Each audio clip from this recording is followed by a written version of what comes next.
So how are you partners. हम पढ़ रहे थे क्लास 9th का हिस्ट्री का chapter Nazism and the rise of Hitler. बहुत ही फैंटास्टिक चैप्टर।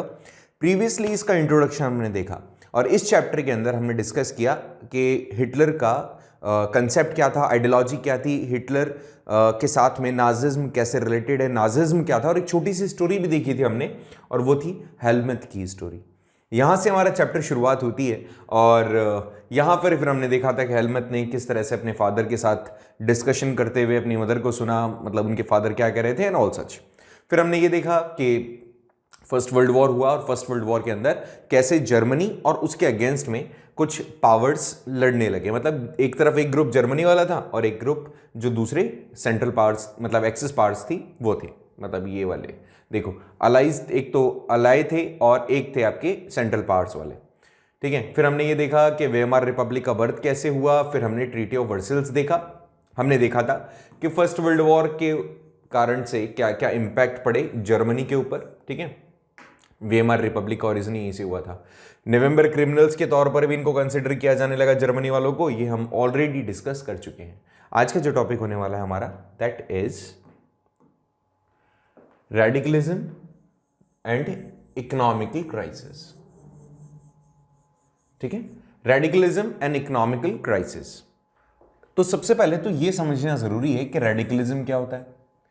तो रेडिकलिज्म का मतलब होता है जो सोसाइटी की वैल्यूज हैं या जो रूल्स रेगुलेशंस हैं, ठीक है, या फिर आप कह सकते हो द फंडामेंटल स्ट्रक्चर।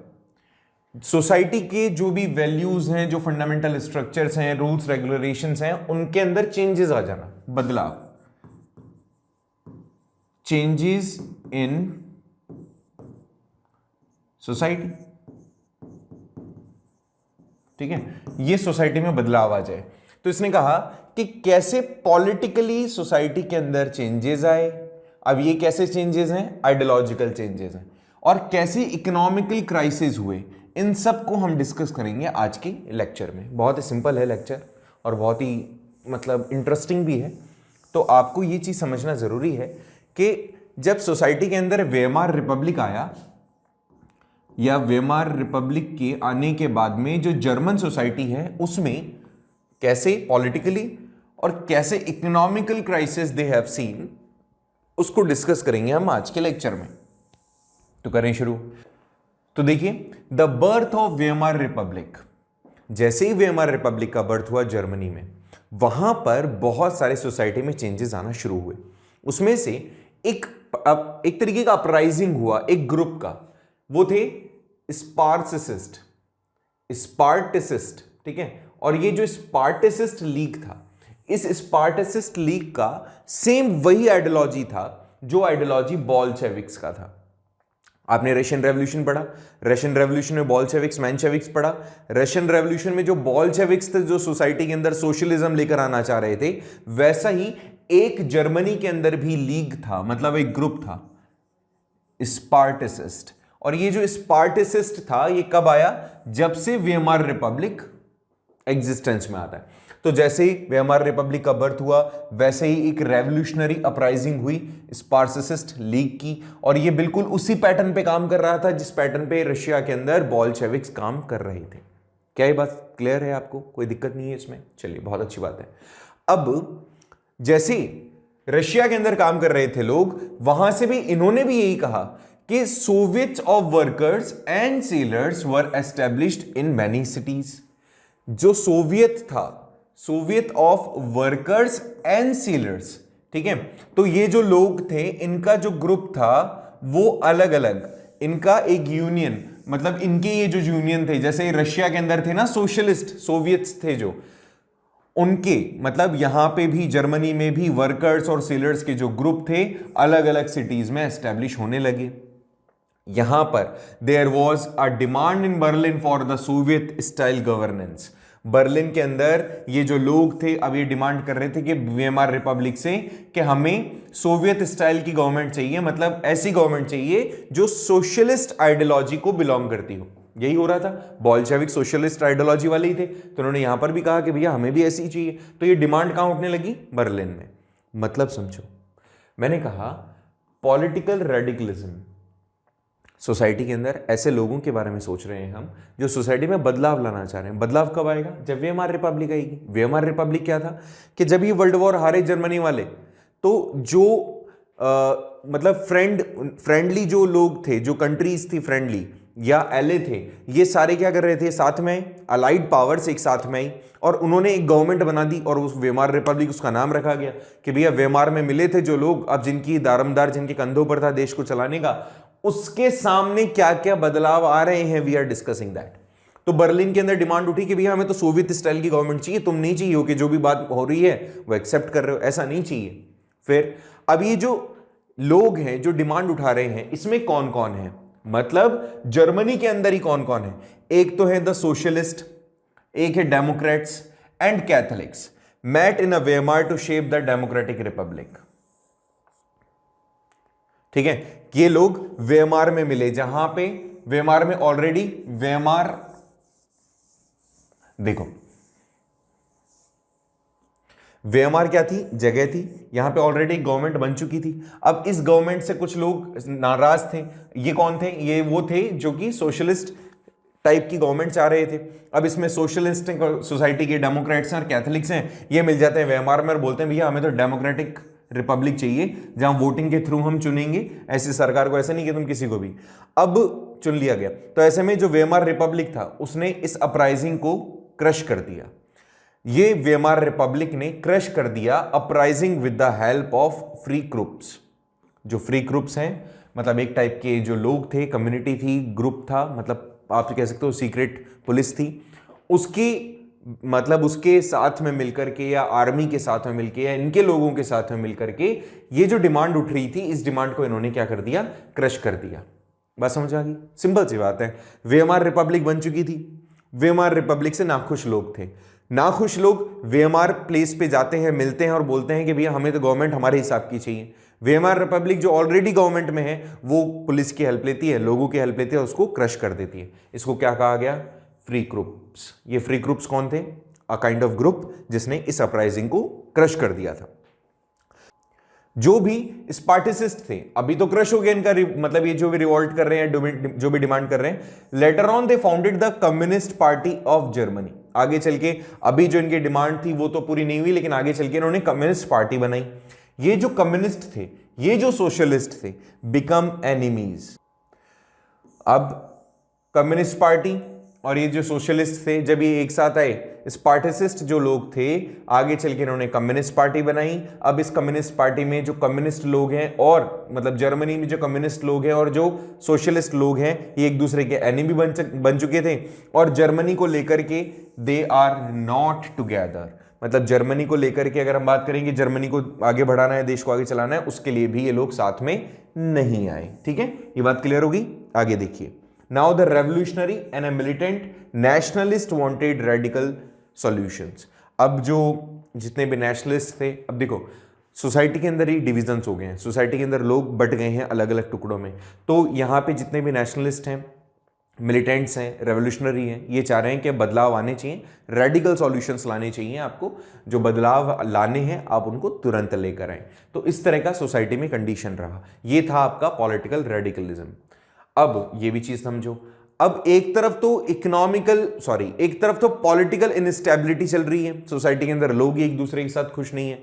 दूसरी ओर आ जाता है हमारे पास में उसी दौरान इकोनॉमिकल क्राइसिस देखने को मिला जर्मनी में 1923 में। पहली चीज यहां समझें, हमारी जो वर्ल्ड वॉर था, हमारा वर्ल्ड वॉर स्टार्ट हुआ कब? 1918 के अंदर खत्म हुआ, 14 में शुरू हुआ और 1919 में कई सारे बर्डन इस पे डाल दिए गए। अब ये बर्डन से ओवरकम करते ही, बट करना चाह रहे थे, बट उसी दौरान एक और इनके सामने किस्सा आ जाता है और वो होता है 1923 का। क्या हुआ देखिए, तुम जानते हो, मैंने ऑलरेडी तुम्हें बताया था, नहीं जानते हो तो इकोनॉमिकल क्राइसिस अभी अपन पढ़ेंगे। ऐसे समझ लो कि उनके पास में कुछ बचा हुआ नहीं था। प्रीवियस लेक्चर में भी हमने देखा था कि उनकी मैक्सिमम जो भी रेवेन्यू जिससे जनरेट हो सकते थे वो कुछ बचा नहीं, मैक्सिमम सारी चीज़ें छीन ली गई थी। ठीक है, जो अलाइंड पावर्स थी उन्होंने सारी चीज़ें छीन ली। But what we had that time, हमारे पास में क्या था? हमारे पास में सपोर्ट था। किसका? यूएसए का। तो यूएसए ने कैसे सपोर्ट किया उसी को पढ़ेंगे हम इसमें। कि इकोनॉमिकल क्राइसिस जर्मनी में कैसा है, बट ये तो देखो कि पहले वो ओवरकम कैसे करता है। जर्मनी ने बहुत लंबे टाइम तक वॉर्स लड़ी थी, ठीक है, और तुम जानते हो जर्मनी की ये जो वॉर थी लगभग 4 साल तक इसने लड़ाई लड़ी फर्स्ट वर्ल्ड वॉर में।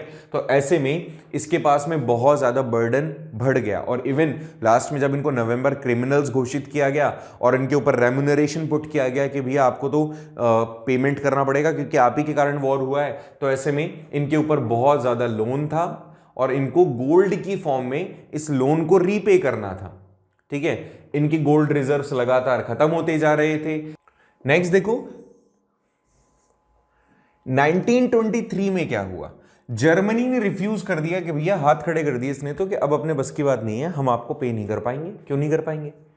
1923 तक, 1919 से 1923 तक sorry, they have tried their level best कि अब हमें किसी भी तरीके से मौका मिले कि हम वापस से अपनी सही पोजीशन में आ जाएं।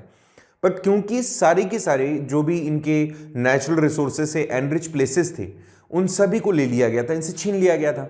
अब 1923 में क्या हुआ, जो फ्रांस, इन्होंने रीपे करने से मना कर दिया कि भैया जो भी खर्चा हुआ है मतलब फर्स्ट वर्ल्ड वॉर में, जो भी इनका रेम्यूनरेशन है, जो हम पे एलिगेशंस लगे थे इतना पे करना है, उस चीज को इन्होंने पे करने से मना कर दिया। और ऐसे में फ्रांस ने ऑक्यूपाई कर लिया इसका एक लीडिंग इंडस्ट्रियल एरिया रूर, जो रूर एरिया था जिसके अंदर कोल डिपॉजिट्स थे, उसको फ्रांस ने ले लिया। मत दो, मत पे करो, क्या करेंगे, छीन लेंगे तुमसे। तो वैसे बेचारा जर्मनी परेशान था। 1923 में जर्मनी ने जब मना किया कि भैया हमारी इकोनॉमिकल कंडीशंस अच्छी नहीं है, तो इनसे मतलब ऑब्वियसली इनके ऊपर एलिगेशंस तो लगे हुए थे, तो इनसे कुछ एरियाज ऑलरेडी पहले ले चुके थे, एक एरिया और ले लिया जिसका नाम था रूर। अब ऐसे में यहां पे जर्मनी ने पैसिव रेजिस्टेंस करना शुरू कर दिया, बहुत सारी पेपर करेंसी छापी, और आगे चल के जब पेपर करेंसी तो छाप दी लेकिन उसकी वैल्यू कैसी थी, निल थी। यहां पर कंडीशन क्या हुई, लोगों के पास में पैसा ज्यादा हो गया, बहुत सारी करेंसी हो गई, लेकिन उस करेंसी का वैल्यू 0 हो गया। ऐसे में इसको हाइपर इन्फ्लेशन का मतलब आप कह सकते हो हाइपर इन्फ्लेशन इसको कहा गया। जब किसी चीज को खरीदने के लिए आपको बहुत ज्यादा पैसा पे करना पड़े, या मैं यूं कहूं कि किसी भी करेंसी की वैल्यू इतनी गिर जाए कि किसी छोटी सी चीज के लिए भी ज्यादा पैसा देना पड़े, तो दैट इज हाइपर इन्फ्लेशन। चीजें बहुत ज्यादा कॉस्टली हो गई और जर्मनी की जो वैल्यू थी, जो उसकी करेंसी की वैल्यू थी, वो बहुत ज्यादा गिर गई। इसी को हमने कंसिडर किया इकोनॉमिकल क्राइसिस। अरे अभी तो रुको, और आएगा। ऐसे में अमेरिका भी वो दावेदार था कि जिसको रीपेमेंट जब मिलेगा, रेम्यूनरेशन जब मिलेगा, तो इसको भी हिस्सेदारी मिलेगी। तो अमेरिका भी उसी कंडीशन में था, लेकिन अमेरिका सोचता था जब ये कुछ चुका ही नहीं पा रहे तो क्या ही मतलब। तो ऐसे में अमेरिका थोड़ा ज्यादा समझदार निकला। अमेरिका ने कहा कि मैं इनको पैसा दे देता हूं, इनसे ब्याज भी ले लूंगा, इनसे पैसा रिटर्न भी आ जाएगा और अल्टीमेटली चुकाएंगे तो मुझे भी। तो ऐसे में अमेरिका ने इनको क्या किया, हेल्प करने की कोशिश की। अमेरिका ने इनको क्या किया, हेल्प करने की कोशिश की। अब ऑब्वियसली किसी को हेल्प की जरूरत है तो कैसी होगी, वो पैसों से ही होगी। तो जब अमेरिका ने इनको हेल्प करने का सोचा तो ऑब्वियसली पैसा दिया, लेकिन पैसा कैसे दिया, मतलब इन्होंने एक प्लान बनाया, उस प्लान का नाम क्या रखा, डाविस प्लान। कई बार पूछा जाता है कि डाविस प्लान क्या था, तो Dawes plan was that plan through that the America wanted to help the Germany by giving them और granting them loans, and by that loan Germany can invest somewhere and Germany can earn, and उसके बाद में उस चीज को repay कर देगी। ऐसे में क्या किया गया, जब ये जर्मनी को लोन दिया गया अमेरिका के थ्रू, पर्सनल लोन दिया गया, इस बात के इंटेंशन से, इस बात के आइडिया के साथ कि when Germany will use that amount, तो कहीं ना कहीं वो इन्वेस्ट करके अपने आप को वापस से स्टैंड कर सकती है। इस पॉइंट से जब इन्होंने इन्वेस्ट किया तो देखो यहां पे डायग्राम के थ्रू आपको पता चलेगा कि यूएस ने लोन दिया जर्मनी को, जर्मनी ने अपनी इकोनॉमी को रीबिल्ड करने का सोचा। जब रीबिल्ड हो जाएगी इकोनॉमी तो वापस से वो जो भी रेम्यूनरेशन है वो पे कर देंगे, किसको, यूके को करेंगे, फ्रांस को करेंगे। और ऐसे में जब इनको पे कर देंगे तो इनके पास से जो लोन गया है वापस से यूएस के पास में आ जाएगा। ऐसा ये प्लान था जिसको डाविस प्लान कहा गया। लेकिन ये जो डाविस प्लान था ये सक्सेसफुल नहीं होता है। कैसे क्या होगा, विल डिस्कस। पहले तो 1923 के अंदर क्या इंसिडेंस हुआ कि जर्मनी ने जब पैसा पे करने से मना किया तो अमेरिका ने उनको पैसा दिया डॉविस प्लान के तहत। अब सुनो, थोड़ा टाइम धीरे धीरे, अब जब जर्मनी के पास में पैसा आया तो जर्मनी ने उस सारे पैसे को इन्वेस्ट कर दिया। लेकिन एक टाइम ऐसा भी आया जो काफी ज्यादा क्रूशियल था सभी लोगों के लिए। इस टाइम ड्यूरेशन में इसको कहा जाता है डिप्रेशन, इकोनॉमिकल डिप्रेशन। ओके, पहले एक बार कलर चेंज कर दें। हाँ, तो देखो इसको क्या कहा जाता है, इकोनॉमिकल डिप्रेशन। कुछ ऐसा टाइम निकला जब पूरे के पूरे वर्ल्ड में, स्पेशली अमेरिका में और अमेरिका से जुड़े हुए पूरे के पूरे जितने भी कंट्रीज थी, वहां पे डिप्रेशन आया, इकोनॉमिकल क्राइसिस आए। ये बात है जब जर्मनी ने अपना सारा का सारा पैसा जो कहां से आया है, अमेरिका के पास से आया है, उसको इंडस्ट्रीज में इन्वेस्ट कर दिया है। क्यों? क्योंकि दे वांटेड कि जल्दी से वो पैसा वापस से मतलब रिकवर कर सकें, जो पैसा चुकाना है वो चुका सकें। अब ऐसे में German investments and industrial recovery was totally dependent on short-term loans, largely from the USA. This support was withdrawn when the Wall Street Exchange crashed in 1929. 1929 में क्या हुआ? 1929 में एक किस्सा हुआ बहुत तगड़ा। ये जो वॉल स्ट्रीट एक्सचेंज है, वॉल स्ट्रीट एक्सचेंज क्या है? जैसे देखो क्या होता है, आपने नाम सुना होगा ना, हमारे यहाँ पे BSE, NSE स्टॉक एक्सचेंज होते हैं। जो शेयर मार्केट होता है वो होता है ना, तो शेयर मार्केट के अंदर जैसे हमारे यहाँ पे बॉम्बे स्टॉक एक्सचेंज है, ये एक ऐसा ऑर्गेनाइजेशन है या एक ऐसा प्लेटफॉर्म है जहां पे शेयर्स को आप एक्सचेंज करते हो, खरीदते हो और बेचते हो। ठीक है, एक तो बॉम्बे स्टॉक एक्सचेंज है, एक नेशनल स्टॉक एक्सचेंज है। वैसे ही अमेरिका में भी एक स्टॉक एक्सचेंज था जिसका नाम था वॉल स्ट्रीट एक्सचेंज। ठीक है, यहां पर जो शेयर्स होते हैं उनको एक्सचेंज किया जाता है।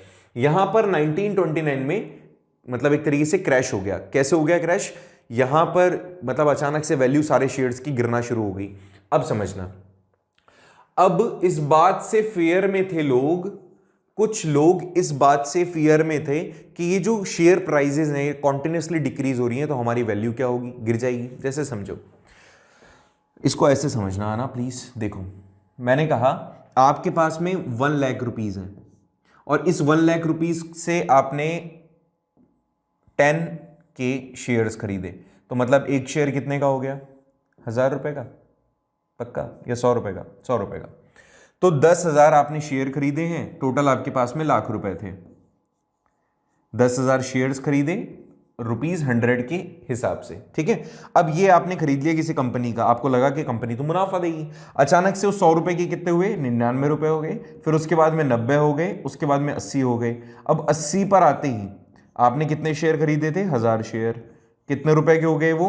80 रुपए के। मतलब 1 लाख रुपए की वैल्यू कितनी होगी? 80। अब ऐसे में आप क्या करेंगे? आप बोलेंगे यार मुझे नुकसान और ज्यादा ना हो तो मैं इसको तो बेच देता हूं, मेरे को 80 मिल रहे हैं तो 80 से ही क्या पता कल 60 हो जाए। तो ऐसे में मैक्सिमम लोग फियर में थे कि अब क्या होगा, तो ऐसे में लोगों ने क्या करा? शेयर्स बेचना शुरू कर दिया कि जितना पैसा आ रहा है उतना सही। एक दिन ऐसा आया, it was a day of 24 of October, जब एक ही दिन के अंदर लगभग 13 मिलियन शेयर्स बेचे गए। 13 मिलियन शेयर्स। अब समझो कि जो जर्मनी की कंपनीज हैं उसमें अचानक से मुझे पैसा मिला, लोन मिला, तो मैंने क्या किया? अपने बिजनेस को स्टैंड करने के लिए मैंने वो इन्वेस्ट कर दिया। मैंने बिल्डिंग बनाई, मैंने इन्वेस्ट किया, मैंने मशीन खरीद के रख दी और मैंने रॉ मटेरियल खरीद दिया। अब मैंने प्रोडक्शन शुरू किया।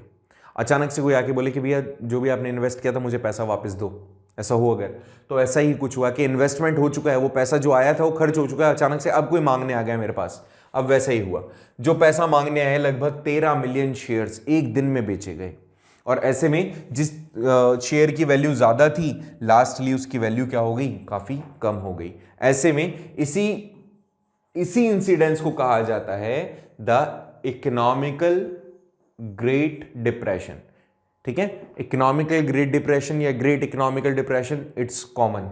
ठीक है, तो ये यहां पर नुकसान हुआ। ऐसे में आगे आने वाले 3 साल में 1920 से लेकर 32 का जो टाइम पीरियड था, इसमें national income of USA, share कहां बिके? यूएसए। कंपनी कौन सी थी? Germany, of course. तो जर्मनी के अंदर भी इन्वेस्टमेंट है। जब यूएसए के अंदर प्रॉब्लम आई है तो उसका पैसा जो जर्मनी में लगाया हुआ है उसके अंदर भी तो इफेक्ट पड़ेगा। तो यहां पे फैक्ट्रीज बंद हो गई, एक्सपोर्ट इंपोर्ट बंद हो गया, जो स्मॉल प्रोड्यूसर्स थे उनका प्रोडक्शन बंद हो गया, और इवन जो जर्मन्स थे जिन्होंने अपना इन्वेस्टमेंट कर दिया था, उस इन्वेस्टमेंट से भी लोगों ने पैसा हटा लिया। क्यों? क्योंकि यूएसए का ही तो दिया हुआ पैसा था। जब यूएसए की कंपनी में से हट रहा है तो जर्मन कंपनीज में तो हटेगा ही। मैक्सिमम पैसा यूएसए का था। तो जब यूएसए के अंदर ये प्रॉब्लम आई तो जर्मनी के लोगों को भी लगा कि भैया यहाँ तो जब यूएसए में आ रही है प्रॉब्लम तो यहाँ पे भी आएगी। तो ऐसे में यहाँ से भी लोगों ने पैसा विड्रॉल करना शुरू किया और इसका एक नेगेटिव इंपैक्ट इस पर ही पड़ा, जर्मनी पर भी पड़ा। क्या क्या हुआ जर्मनी के साथ? Let's have a look. Germany पर इस इकोनॉमिकल डिप्रेशन का क्या असर पड़ा? देखो भाई वन बाय, वैसे तो तुम जान चुके हो बट फिर भी देख लो एक बार। पहली चीज 1932 तक आते आते जो भी इंडस्ट्रियल प्रोडक्शन था वो रिड्यूस हो गया 40% तक, क्योंकि डिमांड ही नहीं थी। हर जगह पर पैसा जो ऑब्वियसली जर्मनी में बनता था यूएसए जाता था, यूएसए में सेल होकर के पैसा वापस जर्मनी में आता था। धीरे धीरे इनकी इकोनॉमी बढ़ रही थी, लेकिन जो कंजप्शन अब यूएसए में होना था वो कंजप्शन है ही नहीं, क्योंकि लोगों के पास में पैसा है ही नहीं। तो वो जो इंपोर्ट एक्सपोर्ट की बात थी वो भी खत्म हो गई। अब ये प्रोडक्शन किए जा रहे हैं लेकिन इस प्रोडक्शन का वर्थ कुछ नहीं है, तो ऐसे में प्रोडक्शन लगभग 40% तक कम हो गया। पहला केस। दूसरा, वर्कर्स की जॉब चलेगी। जब प्रोडक्शन कम होगा तो ऑब्वियसली लोगों को रखा नहीं जाएगा काम पे, और जो काम पे रखे जाएंगे उनको वेजेस जो दी जा रही थी वो वेजेस कम दिया जाना शुरू कर दिया गया।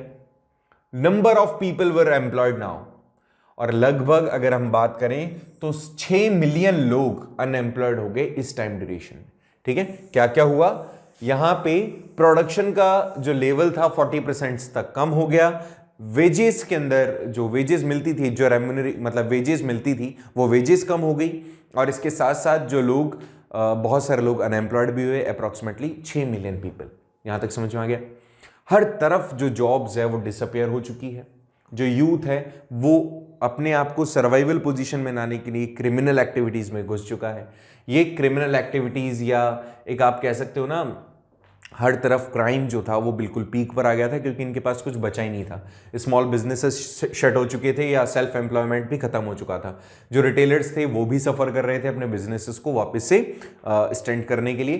कुछ ऑर्गेनाइजेशंस थी जहां पे काम चल रहा था, कुछ थे जो किसी तरीके से अपना काम चला रहे थे। ठीक है, आगे देखिए। Big businesses also in crisis, बड़े बिजनेसेस भी क्राइसिस में थे। बड़े बड़े जो आप कह सकते हो पेजेंट्रीज थे, ये भी अफेक्टेड हुए थे इस प्रॉब्लम से, क्योंकि एग्रीकल्चर प्राइजेस का भी मतलब एग्रीकल्चर प्राइजेस जो थी वो भी काफ़ी अफेक्ट हुई थी। विमेंस भी अपनी जो कंडीशंस थी, जो अपने बच्चे थे मतलब उनके जो ब्रेड एंड बटर के लिए दे आर ऑल्सो सफरिंग्स।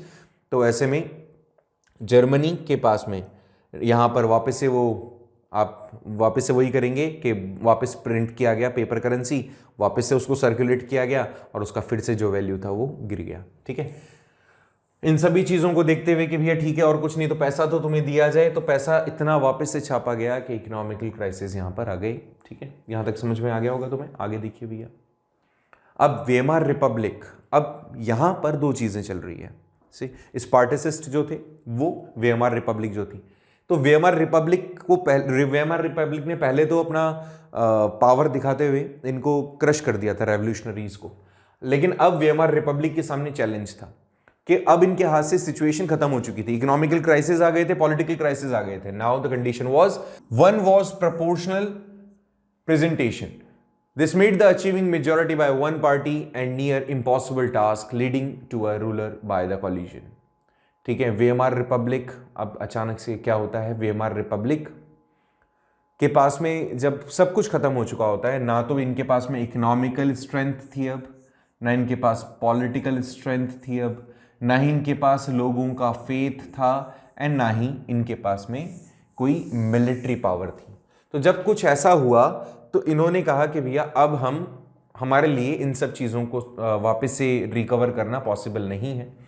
यहाँ एक और चीज़ हुई, आर्टिकल 48, जिसके अंदर प्रेसिडेंट द पावर टू मतलब इम्पोज कर दिया उन्होंने, इमरजेंसी सस्पेंड कर दिए, सिविल राइट्स एंड रूल करने लग गए। वहां पे प्रेसिडेंट ने अपनी पावर को यूज किया और वहां पे इमरजेंसी लगा दी। इमरजेंसी के थ्रू वो सारी कंडीशंस को ठीक करना चाह रहे थे, बट ऐसा हुआ नहीं। बहुत ही कम टाइम ड्यूरेशन के अंदर जो वेमार रिपब्लिक थी, इनसे कुछ चल नहीं रहा था, प्रेसिडेंट की पावर आ गई थी। अब प्रेसिडेंट ने क्या किया, प्रेसिडेंट ने कहा कि भैया तुमसे तो हो नहीं रहा, तो इन्होंने वीएमआर रिपब्लिक के जो मिनिस्टर्स थे इनको बदलना शुरू किया। प्रेसिडेंट ने लगभग 239 डेज के अंदर लगभग 20 बार कैबिनेट मिनिस्टर्स बदल दिए कि भैया ये मिनिस्टर नहीं काम कर पा रहा तो इसको बदलो, ये मिनिस्टर नहीं काम कर पा रहा तो इसको बदलो। ठीक है, सारी पावर प्रेसिडेंट के हाथ में थी, तो ही वॉज डूइंग जो भी इसको ठीक लग रहा था। पीपल, लोगों का जो पहले ऑलरेडी इकोनॉमिकल कंडीशंस खराब थी, सोशल कंडीशन खराब थी, अब ये पॉलिटिकल जो फेथ था इस डेमोक्रेटिक पार्लियामेंट के ऊपर, ये फेथ भी खत्म हो गया।